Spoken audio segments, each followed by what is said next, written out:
Good morning, children. Today I am going to teach you lesson first of English grammar, standard 4th. So let's begin. Here you can see chapter first, study of sentence, वाक्यों का अध्ययन. ठीक है. The sentence is a group of words that makes a complete sense. वाक्य शब्दों का एक समूह है जो पूर्ण अर्थ बनाता है. ओके, रिमेंबर, याद रखें. A sentence begins with a capital letter. Sentence वाक्य का फर्स्ट लेटर हमेशा कैपिटल लेटर में होता है. B a sentence ends with a full stop or question mark or sign of exclamation as required.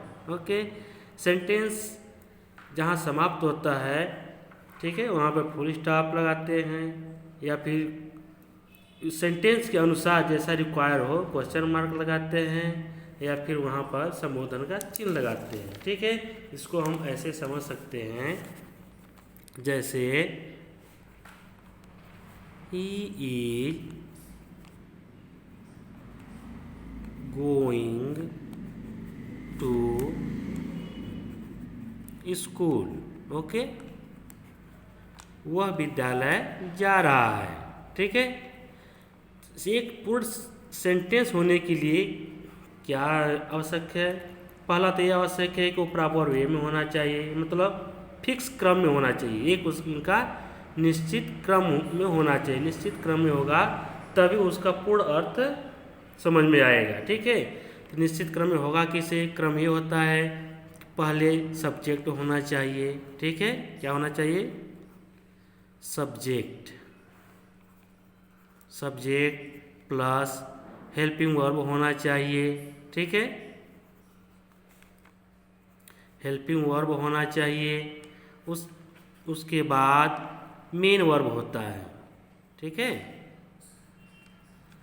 Main verb होता है. उसके बाद तब ऑब्जेक्ट होता है. ठीक, तो अब यहाँ देखेंगे he is going to school. इसमें सब्जेक्ट क्या है?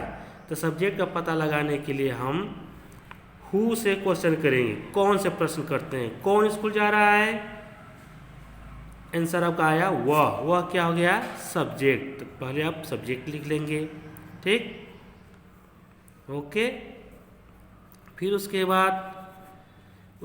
बाद क्रम कौन सा है? सब्जेक्ट के बाद है हेल्पिंग वर्ब. ठीक है, तो हेल्पिंग वर्ब क्या है? इज. तब इज लिख लेंगे. उसके बाद क्या है? Main verb. मेन वर्ब क्या है? गोइंग.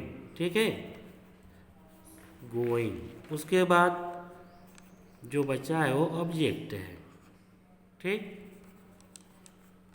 ऐसे होना चाहिए और फुल स्टॉप पर इसका अंत होता है. ठीक है, यदि यही इंटरोगेटिव सेंटेंस होगा तो क्वेश्चन मार्क होगा, मतलब प्रश्नवाची वाक्य जब होगा तो क्वेश्चन मार्क पर अंत होगा.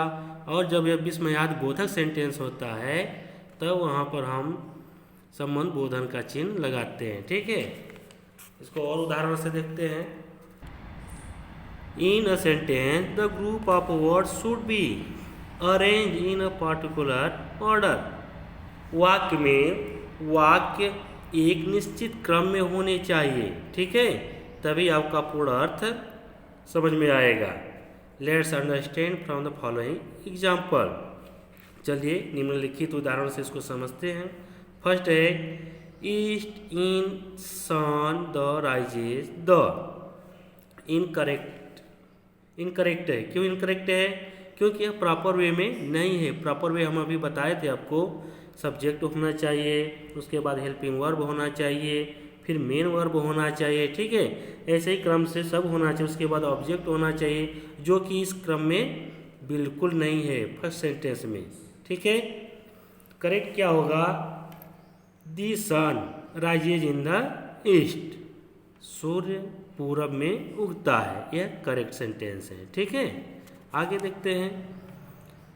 The is India Delhi capital of. यह भी इनकरेक्ट सेंटेंस है. क्यों? क्योंकि यह प्रॉपर वे में है ही नहीं. प्रॉपर ऑर्डर मतलब निश्चित क्रम होना चाहिए. एक सेंटेंस का पूर्ण अर्थ आने के लिए। ठीक है, तो पहले क्या जरूरत है, पहले सब्जेक्ट आना चाहिए। कौन? इंडिया। ठीक है, India is the capital of no Delhi. Delhi is the capital of India. Delhi Bharat की राजधानी है, ये आपका करेक्ट सेंटेंस है।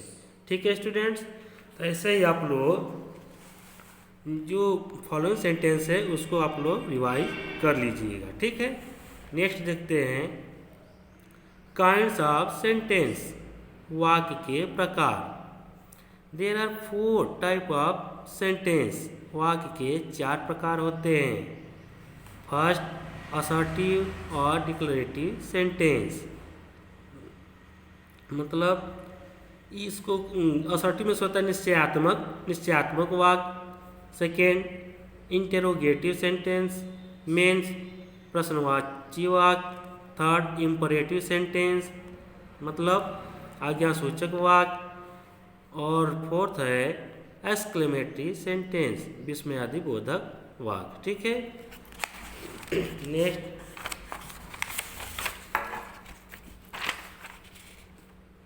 नेक्स्ट देखते हैं फर्स्ट असर्टिव सेंटेंस। ठीक है, जिसको हम सिंपल वाक्य भी कहते हैं, साधारण वाक्य। एन असर्टिव सेंटेंस स्टेटमेंट से और स्टेट समथिंग। जो असर्टिव सेंटेंस होता है वह बस तथ्यात्मक होता है, बस एक स्टेटमेंट देता है, अर्थात सूचना बस देता है।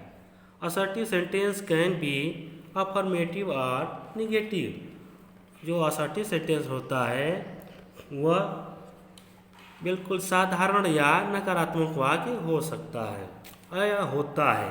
अफर्मेटिव में होता है सकारात्मक वाक्य या नकारात्मक वाक्य। The sentence is in with full stop.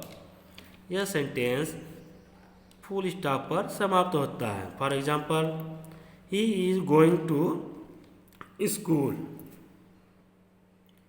वह विद्यालय जा रहा है। Second, she is not a good girl. वह एक अच्छी लड़की नहीं है। Rohan is fond of milk. Rohan दूध का शौकीन है। तो इसमें क्या आप देख रहे हैं कि बिल्कुल साधारण है, यह एक बस सूचना मात्र है। ठीक है, और इसमें जब नॉट लग जाएगा तो निगेटिव हो जाएगा, जैसे he is not a good girl, वह एक अच्छी लड़की नहीं है। ठीक है, नेक्स्ट देखते हैं इंटेरोगेटिव सेंटेंस, प्रश्नवाचक वाक्य। In interrogative sentence ask a question. प्रश्नवाचक वाक्य में क्या होता है कि प्रश्न पूछा जाता है। A question mark is placed at the end of every interrogative sentence. प्रत्येक इंटेरोगेटिव सेंटेंस के लास्ट में क्वेश्चन मार्क लगता है। ठीक है, for example, where are you going. तुम कहाँ जा रहे हो। Are you a student. क्या तुम एक विद्यार्थी हो। ये पूछ रहा है, वाक्य से क्या बोध हो रहा है, यह पूछ रहा है। ठीक है, how are you feeling now. और तुम कैसा महसूस कर रहे हो। और वाक्य अंत में क्या होता है, क्वेश्चन मार्क होता है। ठीक है, नेक्स्ट है imperative sentence. An imperative sentence makes an order, command और request. This sentence end with a full stop. Imperative sentence means आज्ञासूचक वाक्य। आज्ञासूचक वाक्य में क्या होता है, आदेश देता है, निर्देश देता है या फिर प्रार्थना करता है। ठीक है, और इस वाक्य अंत में भी फुल स्टॉप लगता है। For example, shut the door. दरवाज़ा बंद करो। क्या हो रहा है इस वाक्य से, क्या समझ में आ रहा है, आज्ञा दे रहा है, दरवाज़ा बंद करो। नेक्स्ट है please bring me a glass of water. कृपया मेरे लिए एक ग्लास पानी लाओ। इसमें क्या कर रहा है, रिक्वेस्ट कर रहा है। ठीक है, ऑलवेज स्पीक द ट्रूथ। हमेशा सत्य बोलो। इसमें क्या है, ये निर्देश दे रहा है। तो इस वाक्य में क्या होता है, निर्देश दिया जाता है, ऑर्डर दिया जाता है या फिर रिक्वेस्ट किया जाता है। नेक्स्ट फोर्थ है एक्सक्लेमेटरी सेंटेंस। इसको हम विस्मयादिबोधक वाक्य कहते हैं। An exclamatory sentence expresses some strong और सडन फीलिंग। इस वाक्य में क्या होता है कि फीलिंग, अंदर के भाव को प्रकट किया जाता है। An exclamation mark is placed at the end of every exclamation sentence और एक्सक्लेमेशन वर्ड। प्रत्येक एक्सक्लेमेशन वर्ड या वाक्य अंत में संबोधन का चिन्ह लगा होता है और यही एक इसका खास पहचान भी है। जैसे ही आप संबोधन का चिन्ह देखें समझ जाएं कि ये एक्सक्लेमेटरी सेंटेंस है। Okay, for example, how beautiful the girl is, लड़की कितनी सुंदर है। ये क्या है? ये भाव को प्रकट कर रहा है या प्रशंसा कर रहा है। Second, what a beautiful picture, कितना सुंदर तस्वीर है। ठीक है, ये भी क्या कर रहा है? अंदर के भाव को प्रकट कर रहा है। और लास्ट में क्या है? संबोधन का चिन्ह है। ठीक है स्टूडेंट, तो ऐसे ही आप इसको रिवाइज कीजिएगा।